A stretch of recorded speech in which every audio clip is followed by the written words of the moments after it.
Hey everyone, I'm Charlie Shivam and today we are doing question number 4 from exercise 5.1 part number 11th. So 11th part is given that question है आपके पास a first term है आपके पास a, second term है a square, third term है a की power 3 या a का cube and fourth is a की पावर 4. तो हम यहाँ लिख लेंगे बेटा here a is equal to a. So find out the d a2 minus a1, ठीक है, coma a3 minus a2 comma a4 minus a3, ठीक है. सो a2 है आपका a2 माइनस a3 आपका a3 minus a2 comma a4 है आपका a4 minus a3. अब देखो यहाँ पे बात देखिए बेटा, तो आपके पास जो वैल्यूज आई हैं, तो देखो यहाँ पे जो वैल्यूज आई हुई है इसके आगे सॉल्व नहीं हो सकती, क्योंकि देखो हमने ऐसा कोई फॉर्मूला नहीं पढ़ा है जहां पे बेस सेम हो. या तो हमने पढ़ा है बीच में मल्टीप्लिकेशन होना चाहिए, तब क्या हो जाती है पावर प्लस हो जाती है. अगर बीच में डिवाइड हो तो पावर हो जाती है बेटा माइनस. लेकिन अगर बीच में माइनस हो तो उस केस में हमने कोई फॉर्मूला नहीं पढ़ा, उसके आगे सॉल्व नहीं होती चीजें, ठीक है. बेसिकली यहाँ पे अगर पावर नहीं थी माइनस माइनस कर जाए, लेकिन वहां पे a की पावर 2 है, a की पावर 1, तो उसका कुछ नहीं होता. ये वैल्यू ऐसी ही रहेगी, ये वैल्यू ऐसी ही रहेगी और ये वैल्यू भी ऐसी रहेगी. अगर ऐसे रहेगी तो ये b की वैल्यू तीनों की इक्वल नहीं आई तो क्या लिखेंगे, it is not in the form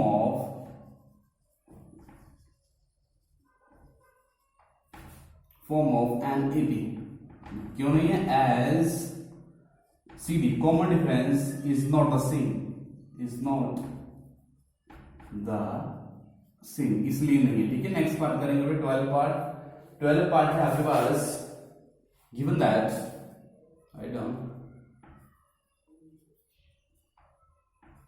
under root 2, under root 8, under root 18 and under root 32. लिख लेंगे बेटा here a is under root 2, ठीक है. सो कॉमन डिफरेंस निकाल लेंगे.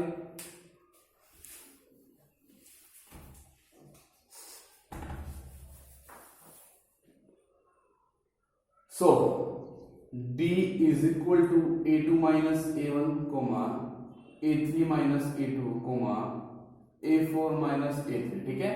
सो d is a2 है आपके पास अंडर रूट का 8, a1 है आपके पास अंडर रूट का 2, a3 है आपके पास अंडर रूट का 18, ठीक है, और ये है आपका अंडर रूट का 8.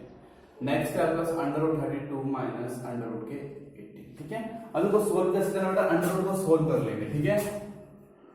तो अगर बात करो अंडर रूट 8 की, तो अंडर रूट 8 के प्राइम फैक्टर के 2 into 2 into 2, मतलब एक 2 बाहर आता है और एक अंडर रूट 2 के नीचे रहता है, तो ये आएगा 2 अंडर रूट 2 माइनस 2. देखो बेटा फिर से कंफ्यूजन होती है, देखो यहाँ पे देख लीजिए 2 4 जा 2 2 जा, तो 2 into 2 into 2 बनेगा बेटा, एक पेयर बन जाएगा बाहर और एक रह जाएगा अंदर अंडर रूट के अंदर, ठीक है. सो नेक्स्ट पेयर की बात करें तो 18 के निकालो बेटा, 18 के 2 9 जा और 3 3 जा, ठीक है. तो बेसिकली यहाँ देखो 3 पेयर के बाहर आएगा, यहाँ पे रहेगा 3 और एक अंडर रूट 2 रह जाएगा अंदर, और माइनस 8 के तो हमने भी निकाले कितने थोड़े 2 अंडर रूट 2 होते हैं, ठीक है.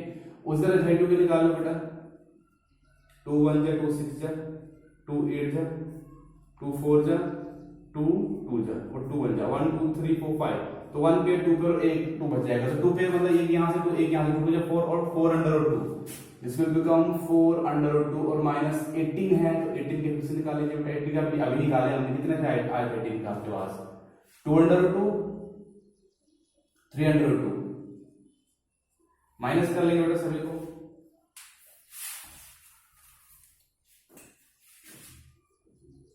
सो देखो 2 अंडर रूट 2 से अंडर, अब ये माइनस हो जाएगा. देखो कैसे, क्योंकि अंडर रूट वाले वैल्यू सेम है, कोएफिशिएंट इसका 1 इसका 2 तो कोएफिशिएंट माइनस 2 में से 1 गया तो अंडर रूट 2 बचेगा. वैसे यहाँ पे 3 में से 2 गए 1 बचेगा, और अंडर मतलब अंडर रूट तो मांगने की जरूरत नहीं है, तो फिर देखा आएगा आपका अंडर रूट, और वहां पे 4 से 3 गए तो बचेगा वहां पे भी अंडर रूट, एक अंडर रूट बचेगा, ठीक है. सो देयरफॉर b की वैल्यू इक्वल आएगा, it is in the form of an AP. AP की फॉर्म लेते तो a फिफ्थ टर्म निकालो बेटा, a plus 4d. So a fifth term निकल जाएगी, a है आपके पास और the value of a under root 2 plus 4 into d, d is also under root 2, so this will become under root 2 plus बेटा under root 2, 4 1 जा 4 रहेगा और अंडर रूट 2 इसके साथ में रहेगा, तो यहाँ पे प्लस हो जाएंगे. देखो यहाँ पे 1 अंडर रूट 4 है, तो जाएगा 4 + 1 5 और अंडर रूट 2, तो तो ए फिफ्थ टर्म आ गया 500।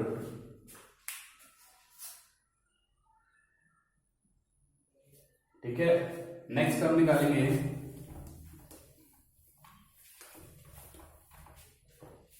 ए सिक्स्थ टर्म। तो जनरल फॉर्मूला ए प्लस 5d। अब देखो बेटा ए तो आपके पास √2 है प्लस 5 और डी आपके पास फिर से √2 है, जिससे कि तुम √2 और 5 × 1 5 सॉरी 500 तो प्लस लाइन बेटा 1√2 में 500 प्लस करेंगे तो 6√2 होगी आपकी a6 की वैल्यू, एंड a7 की value a plus 6d means a is √2 plus 6d is 6 into √2। ठीक है, तो √2 plus 6 √2 and 6 plus 1 √2 is 7, √2 is your a7 answer। Move to the next part, part number, ये तो 12 पार्ट। अब चलते हैं 13 पार्ट की तरफ। So write down given that √3, √6, √9, √12। But देखो यहाँ पे यार a है आपके पास √3, d की बात करें बेटा, d की बात करें तो d के आपके पास निकाल लीजिए a2 माइनस, देखो d की वैल्यू इक्वल आनी चाहिए। ठीक है, सभी की कॉमा कॉमा में इक्वल आनी चाहिए वैल्यू यहाँ पे, तभी वो AP के फॉर्म में होगी। ठीक है, सो देखो डी की वैल्यू निकाल लेते हैं यहाँ से।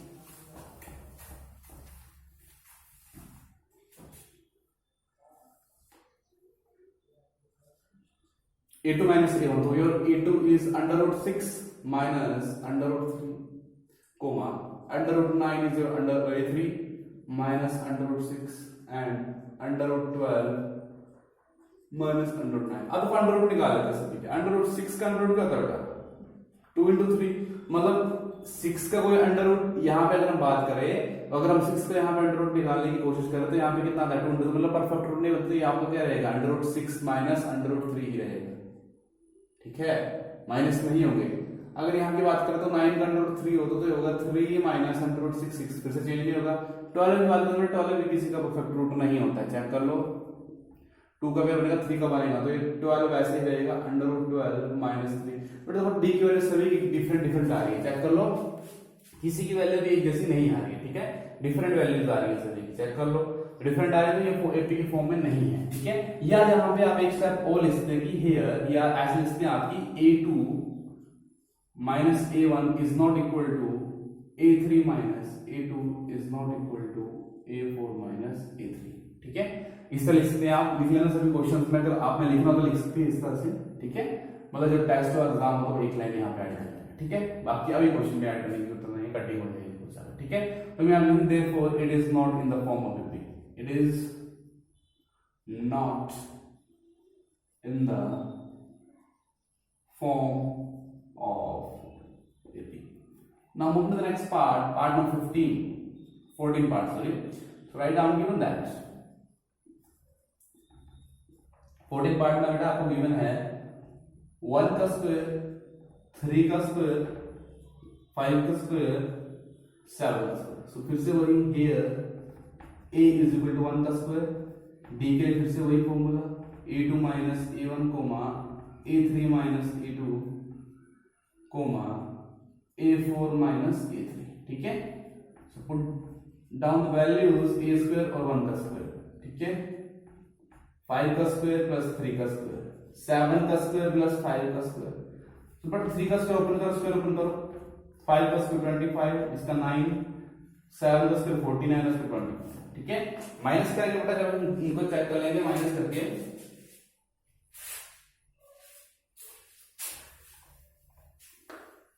देखेंगे माइनस करके क्या आ रहा है। ठीक है, तो बेटा 9 में से 1 गए तो बचते हैं 8, 25 में से 9 गए तो बचते हैं 16, और 49 में से 25 गए तो बचते हैं 4 और 2।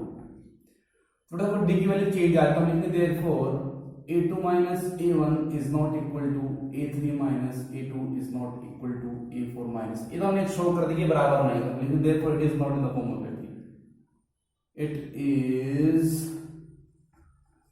not in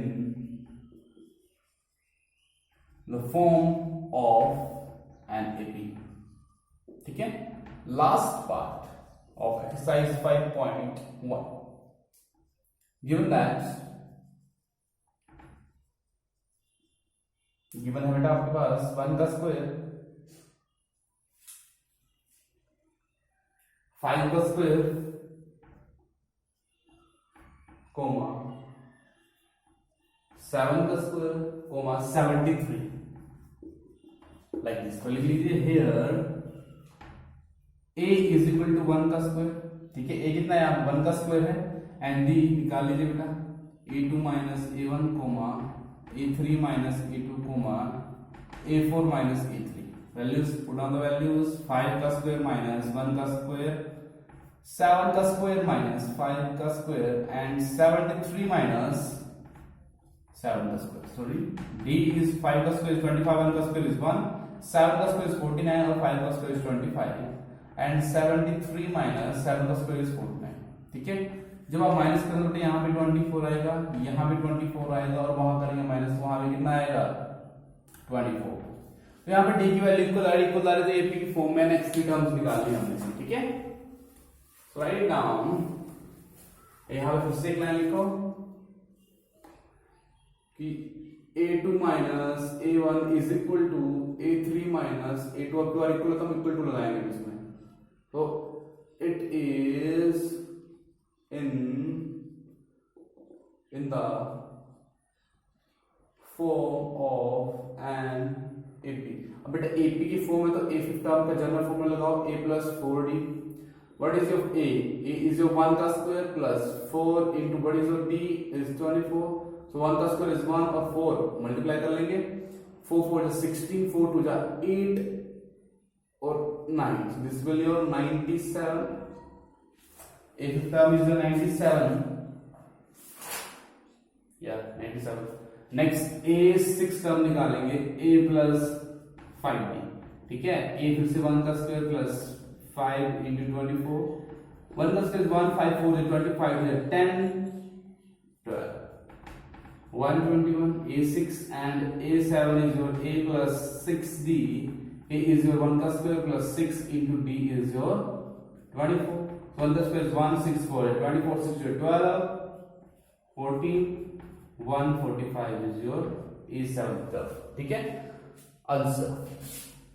सो इसी के साथ आपकी 5.1 यहाँ पे फिनिश होती है। ठीक है, और कल से हम स्टार्ट करेंगे आपका 5.2, जिसमें हम nth फॉर्मूला यूज करेंगे। ठीक है, और this is the question number, sorry आपकी यहाँ पे क्वेश्चन कंप्लीट हो। ठीक है, तो that's all for today, thank you.